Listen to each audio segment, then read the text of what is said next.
Si j'arrive à vous voir quand même un petit peu.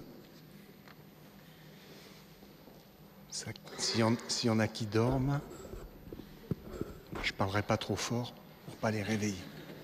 Voilà. Dieu comble son bien-aimé quand il dort. C'est la nuit. Notre messe de minuit se situe au cœur de la nuit, l'heure où rien ne se passe, l'heure où tout le monde se repose. Et vous êtes sortis de chez vous pour venir ici, comme les bergers de Bethléem qui quittent leur retraite. Les grands dorment bien au chaud dans leur palais à Jérusalem ou dans leur maison à Bethléem. Les portes des braves gens se sont fermées devant Marie et Joseph. Désolés, nous ne pouvons pas vous accueillir. On est complet. S'ils savaient. Père, pardonne-leur, ils ne savent pas ce qu'ils font. S'ils avaient su que c'était le premier Noël, alors ils auraient ouvert leur maison toute grande pour accueillir le Messie tant attendu. Mais vous savez. Nous ne sommes pas meilleurs que les habitants de Bethléem, certes, mais nous savons.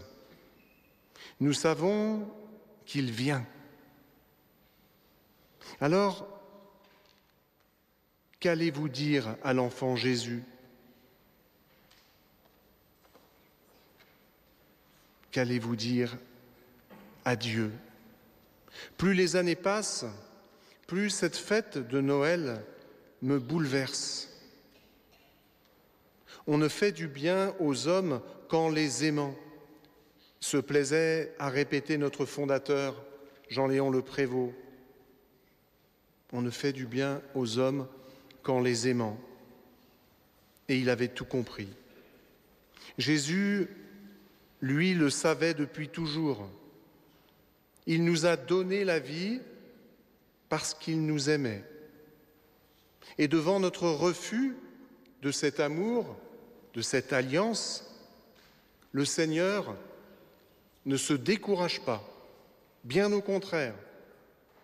Il propose une autre alliance, un peu comme un amoureux éconduit, mais qui ne peut pas renoncer à celle qu'il aime depuis toujours, sans pour cela s'imposer. Certains pensent que pour triompher, il faut être fort. L'enfant de la crèche nous livre une autre logique. Il se fait petit, fragile, faible, pour nous rejoindre. Je ne sais pas si vous est déjà arrivé de prendre du temps pour prier devant la crèche. Je vous y encourage cette année encore. Sainte Thérèse de l'Enfant Jésus, elle aimait beaucoup prier devant la crèche. Et un jour, elle a craqué. Elle a parlé à Jésus. Elle a un peu crié. « Jésus, qui t'a fait si petit ?» Jésus, qui t'a fait si petit? Et elle a entendu, peut-être pas avec ses oreilles, mais avec les oreilles de son cœur, elle a entendu Jésus lui répondre « C'est l'amour ». Frères et sœurs, je n'ai rien à vous apprendre en cette nuit de Noël. L'heure n'est plus au catéchisme, l'heure n'est pas à la théologie. Vous savez déjà tout cela. Vous le savez, et c'est pour cela que vous êtes venus. Chacune de nous sait pertinemment que c'est pour nous que Jésus vient dans cette nuit. Et on sait très bien que c'est vrai. La question n'est pas là. Mais on aurait tout raté, on aurait tout faux si on se faisait croire que la joie de cette nuit ne dure que le temps des luminaires de la fête. Une fête qui ne dure pas. Au fond, c'est un peu déprimant. La joie qui est dans le cœur de tous quand on célèbre un mariage, c'est la joie du don total, définitif des époux. C'est la joie du oui sans retour. Si vous receviez un faire-part en disant que telle personne se marie pour 3 ans, je ne suis pas sûr qu'il y aurait beaucoup de monde. Enfin, moi, je ne viendrais pas, c'est sûr. Mais personne ne viendrait. Alors, regardons cet enfant. Prenons le temps de le regarder. Je vous en supplie. Et si, pas si vous avez réfléchi à ça, et si à force de le regarder, si Marie vous le confiait, ne serait-ce que quelques instants, prendre dans vos bras ce tout nouveau-né. Accepteriez-vous de le prendre ? Accepteriez-vous de le bercer ? Il ouvre les yeux et vous regarde cette nuit. Acceptons d'accueillir ce regard de Jésus, ce regard humain. J'aime dire que Jésus, il a les yeux de la Vierge Marie, les yeux magnifiques. Mais c'est Dieu aussi qui vous regarde. Oui, acceptons d'accueillir ce regard qui transforme nos vies. La joie de cette nuit, elle transcende le temps. C'est cette joie dont Jésus a parlé, que personne ne pourra nous ravir, malgré les épreuves qui peuvent arriver, qui arrivent forcément. Dans quelques instants, comme à chaque fois que nous célébrons la messe, que nous célébrons l'Eucharistie, nous allons recevoir le Christ. Le Christ mort et ressuscité pour nous. Nous allons aussi recevoir le Christ enfant. Notre pauvre cœur va devenir l'humble crèche qu'il choisit pour naître et rester.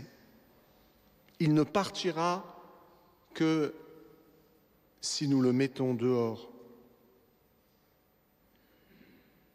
Ô petit Jésus, ne me quitte pas.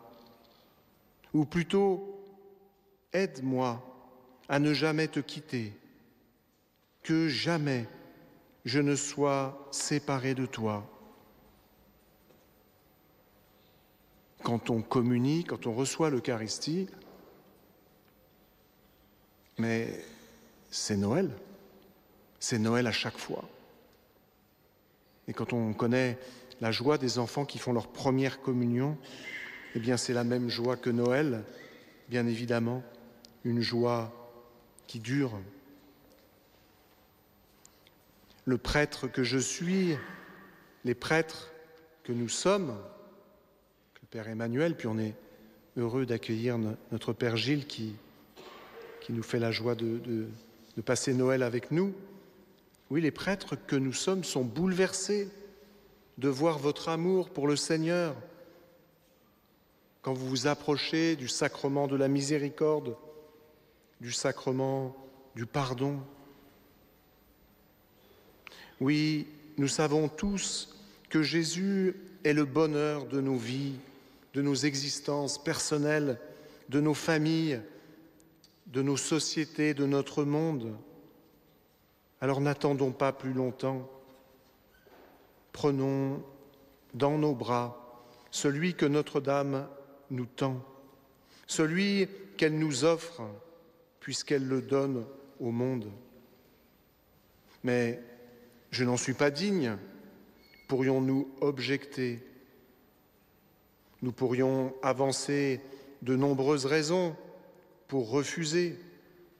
Eh bien non, ne nous refusons pas à lui. Il nous a choisis. Il est venu pour nous ce soir. Comme ce serait dommage qu'après avoir fait un tel voyage, après avoir parcouru une telle distance, celle qui sépare le ciel de la terre, comme ce serait dommage qu'il échoue à la porte de notre cœur. Alors disons-lui plutôt, viens, viens dans mon cœur, petit Jésus, et reste-y toujours, car je t'aime.